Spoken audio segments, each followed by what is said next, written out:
Hey, rock movers. Today's episode is just going to be me, no guests, and we're going to be talking about worthiness because this has been my journey. This has been something that I have built a coaching practice around, is helping people through the process that I've gone through.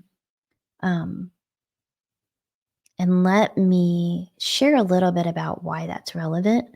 So, for those that have heard my story, I spent 30 years in corporate America. Started as a bank teller, moved on my way up. I don't have a degree. I did attend college, but I didn't finish. Had kids really, really young, and have all of these things that my adoption, divorce, abuse, all kind of things that caused me to see myself as unworthy.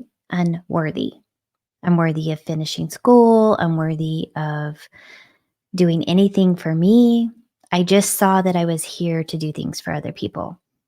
And so what that did is create habits and patterns that supported that feeling of unworthiness. And fast forward through 3 divorces, 4 marriages, and a total life change of becoming a coach and using what I thought was going to be my skill set to help people be better in women, be better in financial services, to then learning that really all of the skills that I learned to be better serving in financial services and serving in banking and serving at the Cancer Society. Um, those are all skills that make me a great coach. And the empathy that I have now for going through these situations is what I use in my coaching client conversations and when I show up. And so the saying of how you do anything is how you do everything, absolutely so true. And how you see yourself, let me reframe that. Let me restate that. How you see others is often a mirror or a reflection of how you see yourself. And so if you're getting triggered by people who have a lot of money, then there's a money attachment there. There's something about money that it's triggering you. If you are super drawn to people who are loving and nurturing and that's probably telling you something about yourself. On the contrary, if you're drawn or attached to people who are narcissistic and truly self absorbed or use your generous and nurturing and loving nature, that's saying something too. So I'm not going to tell you what that's saying because for each of us, it's a little different. But I have been able to use the lessons that I've acquired going through my journey and my life lessons to now help my clients. And the biggest lesson, huge, that I've learned is to not see myself as the things that happen to me, but to see myself as the soul and the being that I was created to be, and the things that I love doing, the things that just bring me so much fulfilling passion and comfort and joy. Those are the things that determine who I am in this lifetime. And so the fact that I'm loving and I'm nurturing and that I'm caring and that I'm considerate of others and that I'm really compassionate and great at helping others figure things out, navigating through hard situations or whatever it is, right? Those are the things that make me worthy. Those are the things Let me reframe that. Those are the things that make me valuable. The fact that I'm here and that I am a human being on this planet, doing things in life, that's what makes me worthy. The fact that God says I am. End of story. So we tend to overcomplicate it. And I don't know if you find that the rocks in your bag, the things that you are carrying, typically we start carrying these things early on in life, right? We learn things very young, adolescents, teenagers, and then just trying to figure it out, going through life um, as adults and discovering who we are. And through that process, we get wounded again and kind of figure out the things that we don't like before we figure out the things that we do. Want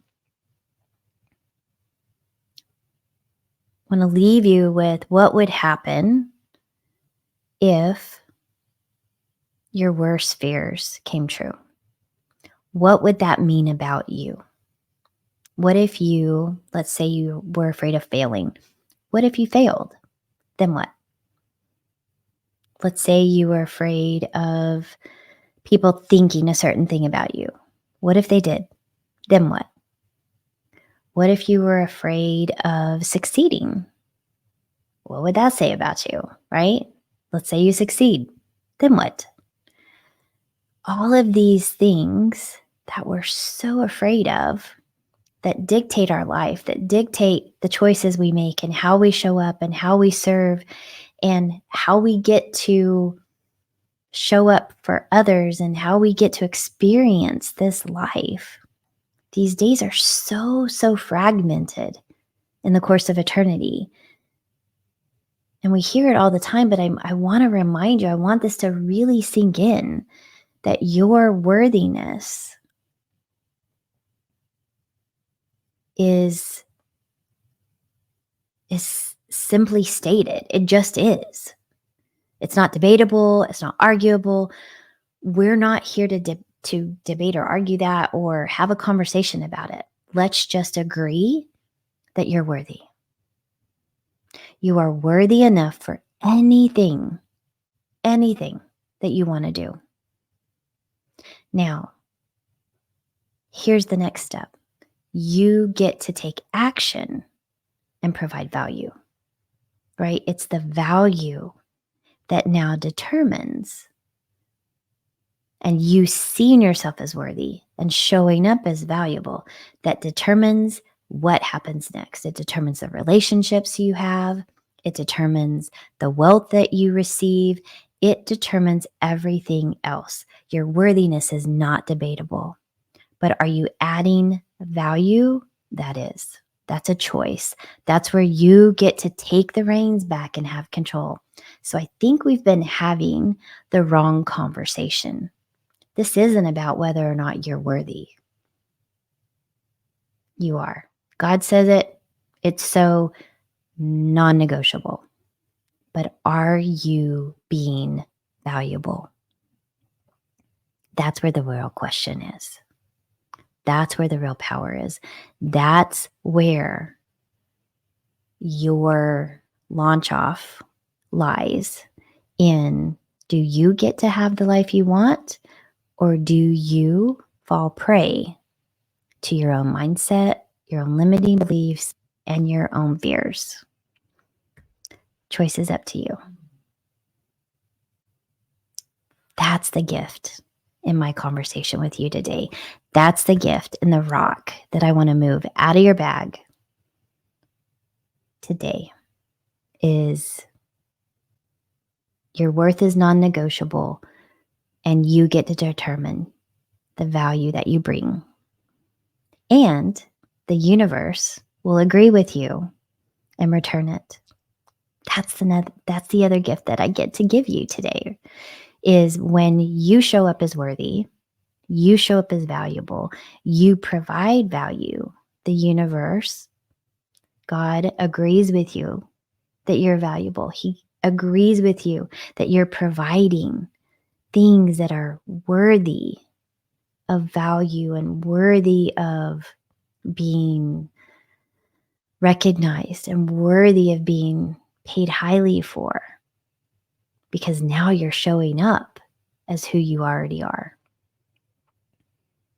Right? Do you see how this all works together? So, the takeaway from today, I'm going to say it one more time.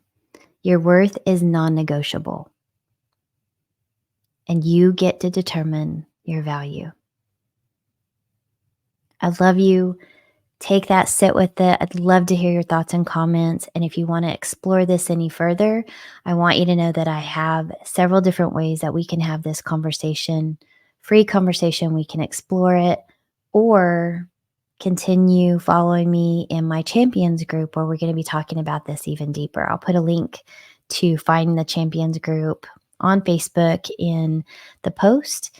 And you let me know if you want to hear more conversations like this about worthiness.